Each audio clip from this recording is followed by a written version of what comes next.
चंद्रकांत भी भट्ट अमेरिका से। वो एक जमाना था जब राजकारण में, सत्ता में, देश में, राज में झांसी की रानी थी, अल्लाबाई थी, कितनी सारी औरतें। वो स्त्रियां जिसने स्त्री शिक्षण के लिए प्रयत्न किया। वो जमाना था लड़कियों को बाहर नहीं निकालने देते थे, जाने नहीं देते थे, पढ़ने नहीं देते थे, हिंदू हो या मुसलमान हो।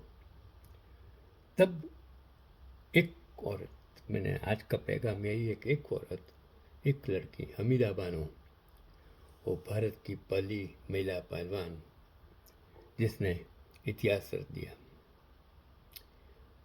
अगर आप सोचते हैं कि कुश्ती सिर्फ पुरुषों का खेल है, तो हमीदा बानो की कहानी आपको दोबारा सोचने पर मजबूर कर देगी। उसे कहा जाता है कि अलीगढ़ की अमेजोन, और उन्होंने 1950 के दशक में वो कर दिखाया जो उस दौर में कोई महिला सोच भी नहीं सकती थी। उसका जन्म हुआ था 1900 के दशक की शुरुआत में, अलीगढ़, उत्तर प्रदेश। वो जमाना था बर्थ डेट कभी किसी का मिलता ही नहीं, रजिस्ट्रेशन होता नहीं था। फिर भी आज हम राम का जन्म, कृष्ण का जन्म, सबका जन्म निकाल देते हैं। चलो जाने दो, मैं विज्ञान का अगर बोलूँगा तो आप गाली देंगे, मुझे कोई फर्क नहीं पड़ता है। उसकी उस टाइम जो उपाधि थी, अमेजोन ऑफ अलीगढ़,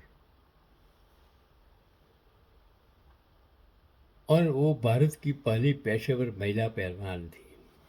पेशेवर, ध्यान रखिए। और उसके शादी के लिए उसका प्रस्ताव क्या था सुनिए, जो मुझे हराएगा मैं उससे शादी करूंगी।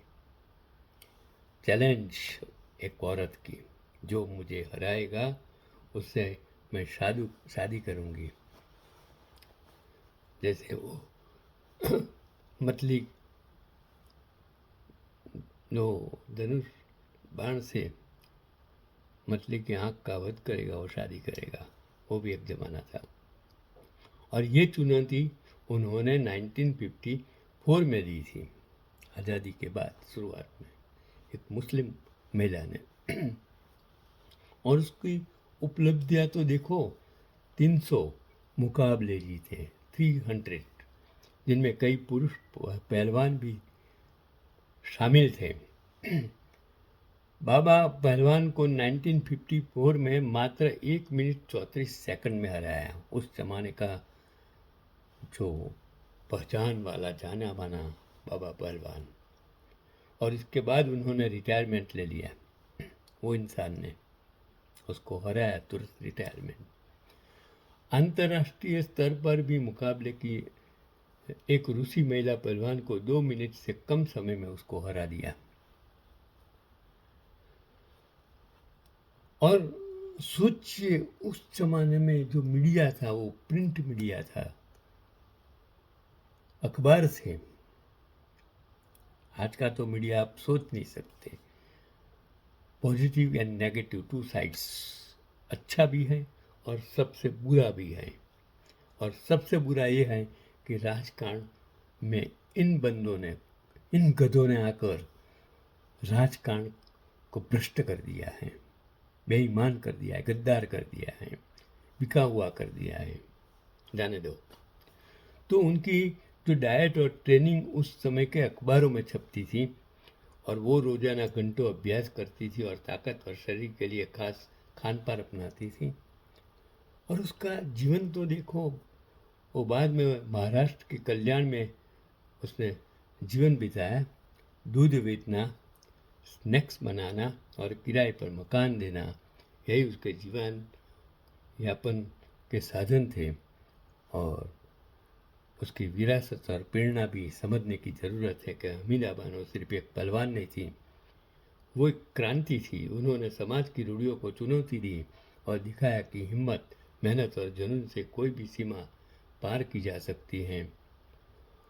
तो अगर आपको हमीदा बानो की ये कहानी प्रेरणादायक लगती हो तो जो इंसान ने फेसबुक पर वॉल पर लिखा, मैं उसको सलाम करता हूँ। आज का पैगाम, स्त्री